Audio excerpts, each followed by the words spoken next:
Bonjour à tous, dans cette vidéo je vais parler de la langue thaï. Ça va pas être un cours pour vous apprendre à parler le thaïlandais, je vais juste expliquer brièvement les particularités du thaï. Bon, je préfère vous prévenir que je vais discuter des particularités de la langue thaï très rapidement dans cette vidéo. Si vous voulez avoir plus d'informations sur un point en particulier, n'hésitez pas à commenter en dessous de la vidéo ou sinon vous pouvez m'envoyer un message sur mon Instagram à Objectif Patrai. Ok, rentrons dans le vif du sujet. Première chose à savoir, c'est que le thaï, c'est une langue tonale. Il y a 5 tons différents en thaïlandais, ce qui veut dire que la prononciation est très importante en thaïlandais. Si vous prononcez mal un mot, soit la personne en face en fait va pas du tout vous comprendre, soit elle va comprendre quelque chose totalement différent de ce que vous voulez dire. Par exemple, si on prend le mot d'une syllabe, ma, M-A en français. Si je prononce comme ça, ma, là ça veut dire chien. Ma, avec le ton qui monte, ça veut dire chien. Mais si je dis comme ça, ma, là ça veut dire cheval. Ma, avec le ton qui est haut. Et pour finir, si je prononce comme ça, ma, là ça veut dire le verbe venir. Ma. Là c'est facile parce que je prononce qu'un mot, mais imaginez si vous êtes dans la rue avec le bruit ambiant des voitures, des scooters, et en plus en ce moment tout le monde doit porter le masque. C'est très difficile pour un Français de différencier les différentes intonations dans la rue. Et c'est comme ça en fait avec tous les mots, toutes les syllabes en thaïlandais. En thaïlandais, il y a beaucoup de mots qui sont en fait composés de deux mots déjà existants. Par exemple, en français on a le mot glaçon. En thaï, pour dire glaçon, on va littéralement dire le mot eau suivi du mot dur. Eau dure, donc ce qui veut dire glaçon. Donc eau en thaï ça se dit nam et dur ça se dit keng. Donc en thaï on dit nam, keng. Eau dure qui veut dire glaçon. Ou un autre exemple, en français on a le mot dentiste. En thaï on dit littéralement le mot docteur suivi du mot dent, docteur des dents, donc dentiste. On dit mort qui veut dire docteur et ensuite on dit fan qui veut dire dent, mort, fan, donc docteur des dents, donc dentiste. Et ça je trouve ça vraiment en fait logique. Pourquoi en français on a un mot différent pour tout dire alors que là en thaï il y a pas mal de mots comme ça qui sont composés de deux mots déjà existants. Du coup pour les étrangers qui veulent apprendre le thaï, il y aura beaucoup moins de vocabulaire à apprendre par cœur. Grammaticalement parlant, comparé au français, le thaïlandais c'est très facile. Déjà, il n'y a pas de conjugaison pour les verbes. Donc là, vous pouvez vous poser la question, oui Anthony, alors s'il n'y a pas de conjugaison, comment on fait pour exprimer le futur par exemple? Je suis content que vous me posiez la question. En fait, en thaï, c'est très facile. Pour exprimer le futur, on dit un petit mot juste avant le verbe. Et ce petit mot, en fait, il est c'est toujours le même. Juste avant le verbe, peu importe le verbe, peu importe la personne, le pronom, etc., le sujet, ça va être toujours le même petit mot. Et ça va être ce petit mot en fait dans la phrase, juste avant le verbe, qui va exprimer le futur. Il n'y aura pas de conjugaison à faire, il n'y aura pas de liaison à faire, il n'y aura pas de changement dans la structure de la phrase à faire. Juste un petit mot avant le verbe qui va ensuite exprimer le futur pour la phrase. Et ce petit mot, c'est cha. En français, peut-être un J et un A, cha, avant le verbe. Et c'est ça qui exprime le futur. Et ça, le fait qu'il n'y ait pas de conjugaison, ça simplifie tellement l'apprentissage de la langue thaïlandaise pour les étrangers. Je ne sais pas en français pourquoi on a tellement de conjugaison pour le passé, le futur, le plus que parfait. Ça apporte rien du tout, j'ai l'impression, à la langue. Ça simplifie rien. Au contraire, je trouve que ça complique tout. Autre particularité de la langue thaï, c'est qu'on n'a pas besoin d'accorder les mots ou adjectifs en genre et en nombre. Par exemple, en français, on a le mot chien et le mot chienne. En thaï, on va pas dire chienne parce que ça n'existe pas en thaï. On va dire chien femelle.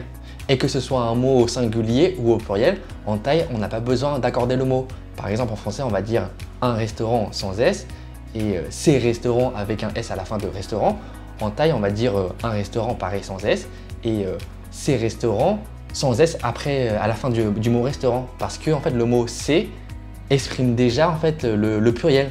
Donc à quoi bon en fait essayer d'accorder, de rajouter quelque chose à la fin du mot restaurant, ça apporte rien vu que c'est, ça exprime déjà le pluriel.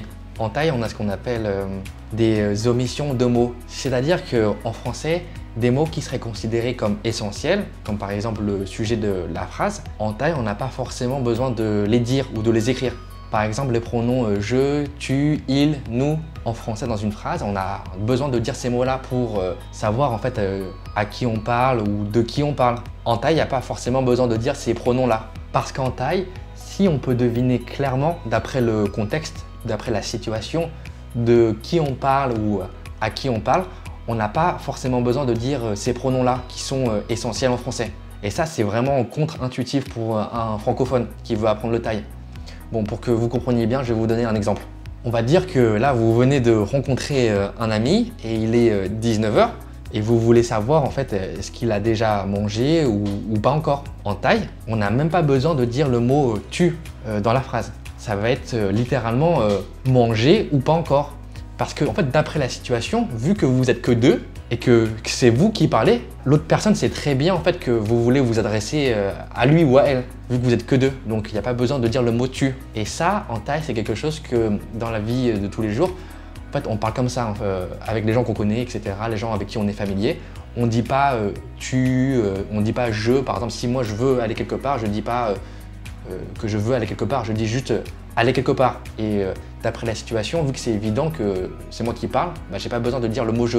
Bon là, ce que je dis pour ce point-là, en fait, c'est quand vous parlez avec quelqu'un avec qui vous êtes déjà familier. Si vous parlez avec quelqu'un que vous connaissez pas du tout ou qui est plus haut que vous hiérarchiquement parlant, par exemple votre boss au travail ou votre professeur si vous êtes encore étudiant à l'université, ça va être différent. Et quand vous parlez avec vos amis, avec, je sais pas, quelqu'un que vous connaissez déjà, il n'y a pas besoin forcément de dire je ou tu dans la phrase. Là, je vais vous dire pourquoi le thaïlandais, en fait, c'est une langue assez difficile à apprendre pour les étrangers. Premièrement, c'est que c'est une langue, comme je vous ai dit au début de la vidéo, une langue tonale. Il y a 5 tons différents en thaïlandais, ce qu'on n'a pas en français. Du coup, déjà au début, juste pour la compréhension, ça va être très difficile de cerner en fait les différentes tonalités. Et ça va être encore plus difficile ensuite pour parler, pour essayer de bien prononcer les mots avec la bonne intonation. Deuxième chose qui rend la langue thaï assez difficile à apprendre, c'est qu'il y a des sons qu'on n'utilise pas du tout ou très peu souvent en français, qu'on utilise assez régulièrement, qui sont assez communs en thaïlandais. Par exemple, le son ngon, ngu, qui est peut-être similaire à un ng en français un peu plus accentué. Par exemple, ngu en thaï, ça veut dire serpent. Et ce son-là, qui est assez similaire à un ng en français, c'est quelque chose qu'on retrouve assez souvent en thaï, donc ça va être assez difficile en fait à savoir prononcer ce son correctement, vu qu'en français en fait on prononce pas souvent ce son. Troisième chose qui est assez difficile pour les étrangers qui veulent apprendre le thaï, c'est que en thaïlandais il y a des voyelles courtes et des voyelles longues. Et si vous prononcez mal en fait ces voyelles, si vous prononcez une voyelle courte à la place d'une voyelle longue, ça va soit changer complètement la signification du mot, soit ça va en fait rien dire du tout. Au niveau de l'écriture en thaïlandais, c'est là que ça devient assez compliqué. Premièrement, l'alphabet thaï, qui est totalement différent de celui français. Donc en thaï, il y a 72 caractères dans l'alphabet, 44 consonnes et 28 voyelles, comparé à 26 caractères dans l'alphabet français, 20 consonnes et 6 voyelles. Sur ces 72 caractères thaï, il y a déjà 6 lettres qu'on n'utilise pas en fait dans le thaï moderne, qu'on utilisait en fait avant dans le thaï très ancien. Il y a 28 voyelles en thaï, donc là peut-être vous vous dites pourquoi Anthony il y en a autant, comparé au français il y a quoi? Il y en a 6, il y a A, E, I, O, U et Y. Ça c'est parce qu'en fait je vous ai dit avant qu'en thaï il y a des voyelles courtes et des voyelles longues. Donc au niveau de l'écriture en fait ça s'écrit pas de la même façon, que ça soit une voyelle courte ou longue. Et il y a aussi des voyelles en fait qu'on n'a pas en français mais qui existent en thaï. Par exemple la voyelle IA ou EA ou la voyelle AI. Deuxième grosse difficulté en thaï, c'est que les mots d'une même phrase en fait sont tous collés, ce qui est totalement en fait contre-intuitif pour un français et ce qui rend la tâche vraiment difficile pour quelqu'un qui veut apprendre à lire et à écrire le thaï, parce que vu que tous les mots sont collés dans la même phrase, bah, ça va être difficile au début de savoir en fait quand c'est la fin d'un mot et quand est le début d'un autre mot. Troisième grosse difficulté dans l'écriture thaï, c'est que parfois il y a des consonnes qui se prononcent comme des voyelles. Ce qui veut dire que à l'écrit, il peut y avoir en fait 3-4 consonnes collées côte à côte, mais une de ces consonnes en fait se prononce en voyelle. Et ça c'est quelque chose qui est vraiment, je pense, étrange pour les Français, parce que en français à l'écrit on peut pas avoir 3-4 consonnes côte à côte sans voyelle. Et là peut-être vous vous demandez mais pourquoi ils font ça en fait, c'est quoi l'intérêt de faire ça? Franchement je vais pas vous mentir, en fait je sais pas du tout. D'ailleurs, si quelqu'un qui regarde cette vidéo s'y connaît en linguistique thaï, n'hésitez pas à commenter en dessous de la vidéo, ça m'intéresserait de savoir. Bon, après là, tout ce que je vous ai dit à propos de la langue thaï, vous pouvez penser, si vous n'êtes pas familier avec le thaïlandais, que ça doit être une langue vraiment très compliquée à apprendre, limite impossible. Mais en réalité, je vais vous dire franchement que c'est tout à fait faisable. Hein. Si vous êtes dans le pays, si vous vous donnez les moyens, vous bossez régulièrement, c'est tout à fait faisable. Bon, peut-être pas de savoir écrire parfaitement, mais en tout cas, la compréhension et pour parler, ça, c'est pas beaucoup plus compliqué qu'une autre langue. À titre de comparaison, le chinois, par exemple, c'est beaucoup plus complexe que le thaïlandais. Pour vous dire, moi quand je suis arrivé en Thaïlande, en fait, au début, il y a maintenant plus de 5 ans, je comprenais quasiment rien, je savais pas du tout parler, je savais pas du tout lire ni écrire. Et au fur et à mesure, bon, j'ai bossé, j'ai pas abandonné, et maintenant j'arrive à me débrouiller plutôt pas mal en fait dans la vie de tous les jours. J'ai pas besoin de parler, d'utiliser l'anglais en fait. Je peux parler que en thaï et il n'y a pas trop de problèmes pour moi dans la vie de tous les jours. Par contre, il faut surtout pas abandonner. Il y a certaines personnes qui peuvent peut-être apprendre, qui viennent sur place, qui peuvent apprendre le thaï peut-être en 1 an et demi, c'est possible.